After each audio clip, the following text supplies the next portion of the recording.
Men der er folk, som jeg er enormt begejstret for, Native Americans, indianerne. Jeg synes, de er fantastiske, og de røg fredspiber og sådan noget. Så er der nogen, der siger, og det var så jo tobak jo. Ja, det var muligt, det var tobak, men det var også lidt mere end tobak. Så jeg siger, nej, det var bare, prøv at de navngav folk efter, hvad de synes, de lignede. Jeg skal altså være mere normalt knoppeskæv for at kigge på en fyr, der sidder i skrædderstilling, så okay, du er siddende tyr. Det var du, ja, så er du følfod hopser, så det ved jeg ikke. Jeg skal altså også være mere normalt knokleskæv for, at det har været tørvejr i lang tid at få den her. Det er okay, den klarer jeg. Nå, okay, Det er sjovt som stoffer, de varierer fra kultur til kultur, euforiserende stoffer. Fordi at hvis jeg sidder herhjemme og ryger hash, så kommer folk og hvad sidder der og ryger hash, din idiot, mand? Hvis du ryger hash, så bliver du dum oven i hovedet, mand, og så begynder du at snakke med din hund, ja! Hvis det derimod ser et klip fra regnskoven, ikke, hvor der sidder en regnskovsjæger og trykker den største koge og kommunikerer med en ånd og flyver hen og siger, nej, det skal vi ikke røre ved, det er kultur, det der!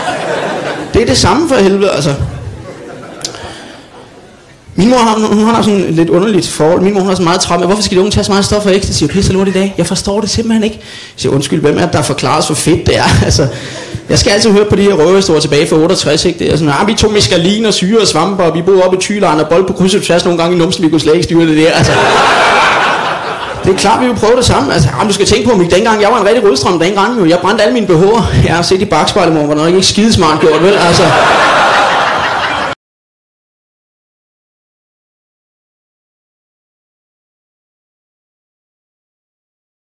Der er jo tit en forherligelse af andre folkefærd, som jeg synes egentlig er fair nok på mange områder, men ikke for eksempel sådan, jamen aboriginals, det er bare den mest fantastiske naturfolk i verden, de lever i pagt med naturen. Ja, det er de kraftedeme, der er nødt til for helvede.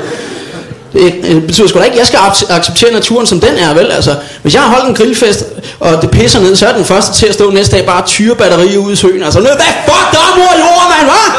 Skal der regne, når jeg holder grillfest, din lille fucking luder? Skal der fisk med sår på? Skal der det, hva? Fuck dig, mand! Kraftet vil være at regne, din idiot, mand. Og så vil folk sige, jamen vi skal tænke på, at vi jo kun har jorden til låns. Ja, det er så et dårligt argument, fordi ting man har lånt, har man ikke skid respekt for, altså. Og jeg må sgu ærlig indrømme, jeg betragter lidt jorden som en firmabil. Altså. Den skal køres helt ud i gearne, jeg er røvlig glad. Og jeg er røvlig glad med, om tanken er tom, når jeg afleverer den, altså det er ikke mit problem. Altså.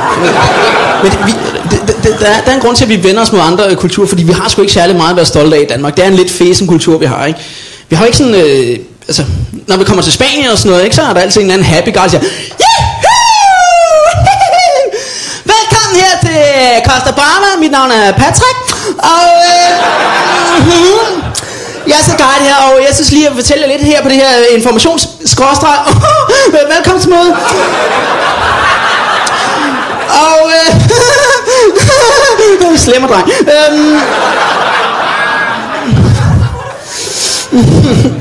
Det er sådan, at jeg har stillet en kande med noget sangria foran jer, som er nationaldrikken her i Spanien, og så står der nogle tapas, som I lige kan dyppe i noget af det stærke chilisauce, og sådan, men pas lige på, at det er lidt småstærkt. Brænder i nummeren. Yes. Og så synes jeg bare, at vi alle sammen skal sige salut. Sådan er det jo ikke i Danmark. Det er ikke sådan, når en flok japanske turister kommer til København og så går, ja, der er jo så Bjarne. Det er så en kasse Tuborg, det er så vores nationaldrik her i Danmark.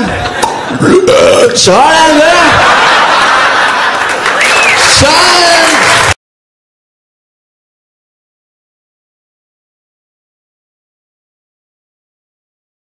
Og normalt så vi er ret gode til at lege med lyd, men ikke Finn. Han havde en lyd til alle lege, og det var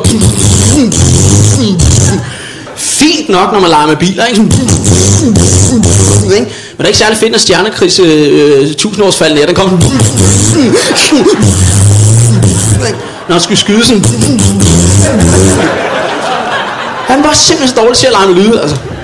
Og det er underligt, drenge skulle ellers gode til at lege med lyd normalt. Det kan gå fuldstændig mok. Hey, bare rolig, jeg tager en bazooka i bagagerummet. Okay. Pas på. Flis nu op, Peter. Gå fuldstændig mok. Hvorimod.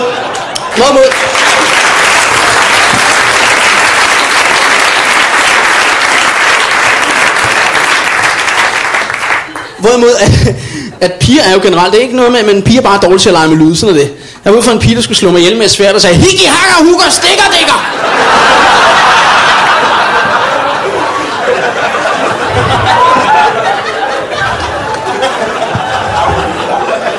Jeg kraftede ude for en pige, der skød mig ved at sige knalde bang.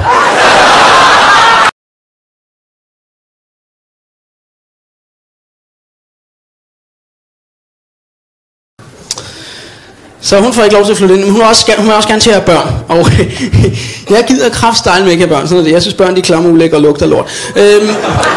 Børn er nogle svin generelt. Jeg har ikke set om vinteren, når det er snotnæs. Så render nærmest rundt og drikker direkte af hanen.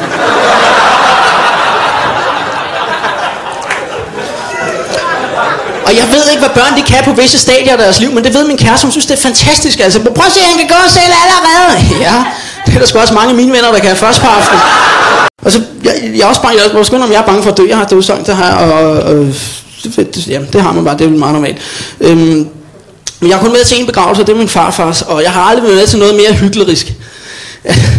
Præsten, han holder en tale om min farfar, som om han kendte ham. Han har bare fået nogle stikord. Ja, Knud, han var jo en... Prøv, du kan stukke om hvilket som helst stikordskort, så nu er bare stå det. Ja, vi skal så tage afsked med Knud, som her hos os ligger i dag. Og Knud, han var jo en... Han var jo en mand, der var glad for Jægerborg.